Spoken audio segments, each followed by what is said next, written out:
right, hello, wine drinking people. This is time for more of what I had to drink yesterday. I don't know why I break into that Italian accent every time we do Italian wines. Well, not every time, but this is a winery that we've come to know fairly well, Capannelle, and we've done a number of tastings with them. This Solare wine, absolutely fantastic. It's still amazing. You can find some top-level wines from Italy in the $50 price range, wines that you could keep for 10, 15 years or more. This 06 Solare, just fabulous. And, well, all the wines from this property are the Rosato, as they call it.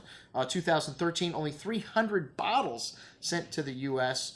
And they use the same vineyard as the Chianti Classico, and this is 100% Sangiovese. You don't see a lot of Sangiovese rosés. This wine's got a lovely, pretty strawberry fruit in the nose, a bit of an earthy, kind of mushroomy quality here to the wild herbs and flowers, and some nice raspberry and strawberry fruit, a sweet tart note kind of to the fruit on the tongue, and those floral notes and that earthy character showing through the bone-dry finish. A very good little rosé at $28.75, so we expect it to be good at that price.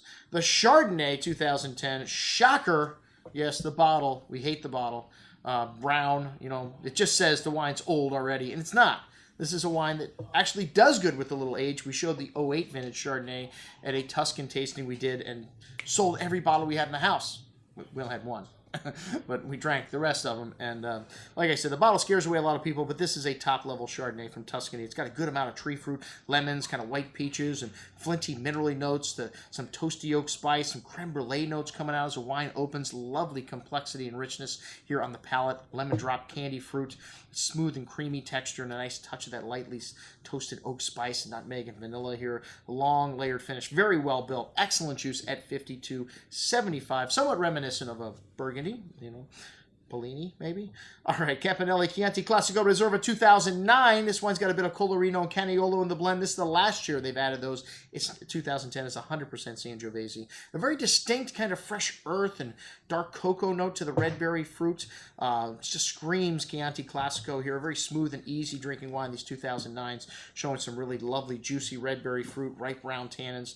A nice touch of that herb and earth note on the finish. Excellent juice at 47.25. And then the 2010, as I mentioned before, 100% Sangiovese. This wine's got a beautiful nose of sage, kind of underbrushed dried porcini, fresh earth to the cherry berry and plum fruit.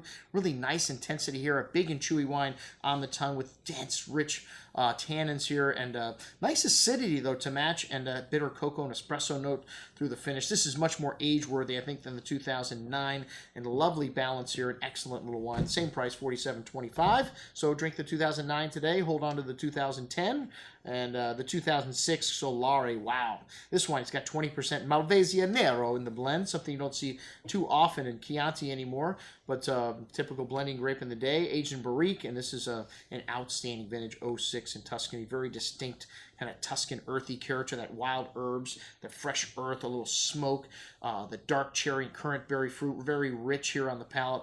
Good amount of that earth, but still it's got a solid core of fruit and black earth, bitter cocoa, truffle-like notes. Really wonderful structure, a long layered finish, most excellent juice, man. I always love this Solare wine from Capannelle. We got a couple older vintages of this. I think we have 01 and 04 on the shelf, both also excellent vintages.